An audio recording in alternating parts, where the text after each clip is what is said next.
નમસ્કાર મિત્રો મોઢવાડિયા સેટ પણ ડેરનું શું?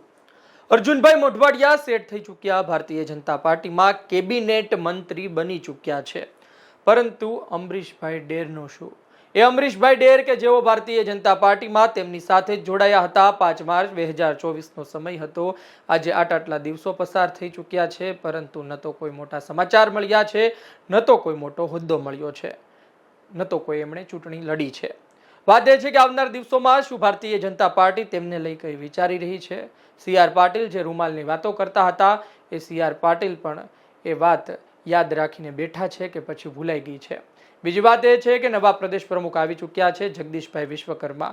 તેને લઈને શું ચર્ચા થઈ શકે છે? અને સૌથી અગત્યની વાત, અર્જુનભાઈ મોઢવાડિયા તેનો રસ્તો કેટલો સાફ કરી શકે છે? વિસ્તારથી સમજીએ અર્જુનભાઈ મોઢવાડિયા, અમરીશભાઈ ડેરની રાજનીતિ અને છેલ્લા ઘણા વર્ષો બાદ આવેલું પરિવર્તન. અર્જુનભાઈ મોઢવાડિયા ગુજરાત કોંગ્રેસના ખૂબ મોટા નેતા હતા. કોંગ્રેસના વરિષ્ઠ નેતાઓમાં સ્થાન પામતા હતા. પોરબંદરમાં ધારાસભ્ય પણ રહ્યા અને ત્યારબાદ ભારતીય જનતા પાર્ટીમાં જોડાઈ ગયા.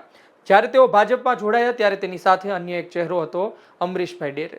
એ ડેર અમરીશભાઈ પોતે કોઈ નાનો ચહેરો નથી. રાજુલાની વિધાનસભામાં ખૂબ મોટી અસર કરે છે અને હીરાભાઈ સોલંકી જેવા દિગ્ગજ નેતાને 2017માં તેમણે હરાવ્યા હતા.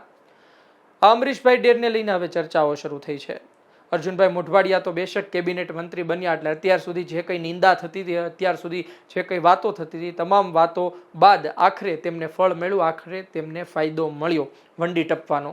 પરંતુ તેની સાથે આવેલા વ્યક્તિનું શું? શું નાના મોટા હોદ્દા પર રાખવામાં આવશે કે પછી આવનાર સમયમાં કોઈ ચૂંટણી પણ લડાવવામાં આવશે?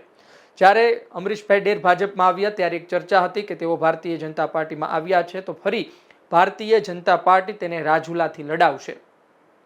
એટલે કે રાજુલા વિધાનસભાની ચૂંટણીમાં ભાજપનો કેન્ડિડેટ અમરીશ ડેર હશે.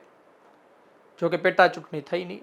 હીરાભાઈ સોલંકી રાજીનામું આપશે. કેટલાય લોકોએ તો તેવું પણ ચલાવ્યું કે હીરાભાઈ સોલંકી ગાંધીનગર જવા નીકળી ગયા છે, રાજીનામું આપવા નીકળી ગયા છે, પરંતુ રાજીનામું આપવામાં આવ્યું નહીં. રાજુલા વિધાનસભામાં ફટાકડા ફૂટ્યા. લોકોએ કહ્યું, સમર્થકોએ કહ્યું કે હીરાભાઈ સોલંકીને રાજુલામાં રાખવા બદલ આભાર. જ્યારે લોકસભામાં ભાવનગરના ઉમેદવાર જાહેર થયા, નીમુબેન બાંભણિયા. આ પ્રકારના માહોલ વચ્ચે અમરીશભાઈ ડેર કેમ સર્વાઈવ કરશે ભારતીય જનતા પાર્ટીમાં, ત્યાં કઈ રીતે રહેશે, એ ઘણા સવાલો હતા. એક તરફ અમરેલીમાં આખું જૂથ બન્યું છે, પછી કૌશિકભાઈ વેકરિયા હોય, હીરાભાઈ સોલંકી હોય, અન્ય ધારાસભ્યો હોય, અને બીજી તરફ અમરીશભાઈ ડેર છે. સતત ચર્ચાઓ થતી રહી છે કે એમનું શું કરવામાં આવશે. એમને લઈને તો આવ્યા, એટલે કે કોંગ્રેસથી તમે લઈને તો આવો છો, પરંતુ એમની માટે શું કોઈ જગ્યા છે? લોકસભા ચૂંટણીમાં એક વાત એ પણ હતી કે જૂનાગઢ લોકસભાથી અમરીશભાઈ ડેરને ટિકિટ આપવામાં આવી શકે છે, ભાજપ તેને લડાવી શકે છે, પરંતુ એ પણ ખાલી ચર્ચા રહી. ત્યાંથી પણ ટિકિટ આપવામાં આવી નહીં. મેરીટાઈમ બોર્ડનું સ્થાન આપવામાં આવ્યું, પણ ઠીક છે, કોઈ મોટો હોદ્દો આજની તારીખે આપવામાં આવ્યો નથી. જ્યારે આ પ્રકારની વાત, આ પ્રકારના સવાલો પત્રકાર કરતા હોય છે, ત્યારે અમરીશભાઈનો જવાબ હોય છે કે કોઈ પણ કમિટમેન્ટ વગર તેઓ જોડાયા છે, જોઈએ આવનાર સમયમાં શું થાય છે. પરંતુ એક વાત અતિ મહત્વની હોય છે કે રાજકારણમાં કોઈ વ્યક્તિ ખૂબ મોટા હોદ્દા પર પહોંચે અને ત્યારબાદ એક પછી એક તેની અવગણના થતી હોય તો સીધી વાત છે કે તેના સમર્થકોને એમને પણ ખૂબ વિચાર થાય. રાજુલા વિધાનસભામાં આવનાર સમયમાં હજુ તેમને ટિકિટ મળે એ અમને બતાતું નથી, કારણ કે હીરાભાઈ સોલંકી ફરી એક વખત મંત્રી નથી બન્યા. જોકે જાણકારો તેવું કહે છે કે એમને તો ઓફર હતી, પરંતુ પરસોત્તમભાઈ સોલંકી, હીરા સોલંકી ને આખો એક પારિવારિક માહોલ, એટલે પરસોત્તમભાઈ સોલંકીને જ આગળ કરવામાં આવ્યા છે અને ભારતીય જનતા પાર્ટીએ પણ એ ડેરિંગ કરવાનું ટાળ્યું છે. એટલે કે મંત્રી નથી બન્યા તો બેશક 27માં ફરી ટિકિટ હીરાભાઈ સોલંકીને મળે તો પછી અમરીશભાઈ ડેરનું શું?